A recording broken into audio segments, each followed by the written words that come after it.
Apa jadinya jika saya katakan bahwa Islam menyebar ke Nusantara bukan karena pedang, melainkan karena dagang, seni, bahkan cinta?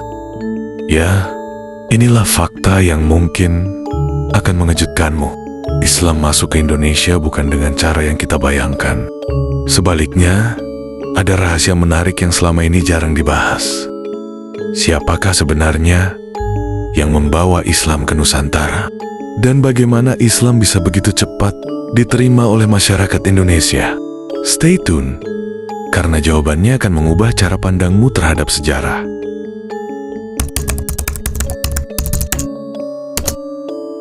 Islam pertama kali masuk ke Nusantara sekitar abad ke-7 Masehi, jauh sebelum kerajaan Islam besar seperti Demak dan Aceh berdiri.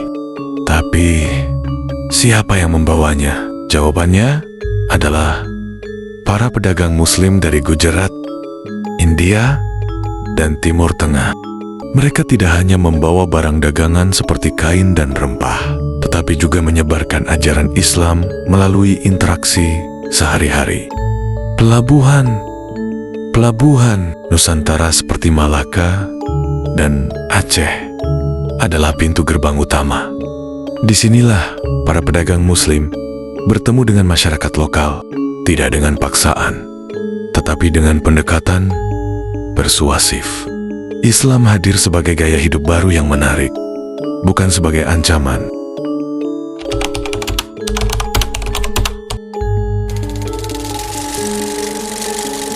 Namun, Islam tidak hanya berkembang di pelabuhan. Ada 9 tokoh luar biasa yang dikenal sebagai Wali Songo yang memainkan peran penting dalam menyebarkan Islam di Jawa. Tapi yang menarik, mereka tidak hanya berdakwah, mereka menggunakan seni, budaya, dan bahkan wayang kulit sebagai alat penyebaran. Salah satu contoh terbaik adalah Sunan Kalijaga. Alih-alih memaksakan ajaran Islam, beliau menggunakan wayang kulit untuk mengenalkan nilai-nilai Islam kepada masyarakat Jawa. Strategi ini berhasil membuat masyarakat yang sebelumnya memegang teguh kepercayaan lokal dengan sukarela menerima Islam.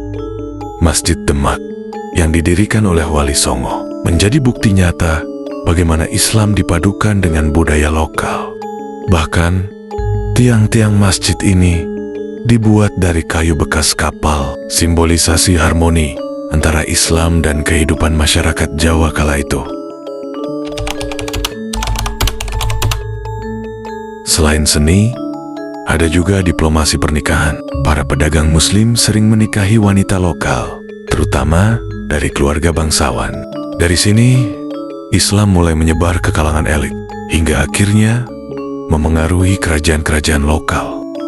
Kerajaan Samudera Pasai di Sumatera menjadi kerajaan Islam pertama di Nusantara, diikuti oleh kerajaan-kerajaan besar seperti Demak, Aceh, dan Ternate Tidore. Kerajaan-kerajaan ini memainkan peran penting sebagai pusat penyebaran Islam ke daerah-daerah sekitarnya. Fakta yang paling menarik adalah tidak seperti di beberapa wilayah lain di dunia. Islam masuk ke Nusantara dengan damai. Tidak ada perang besar yang memaksakan agama ini diterima.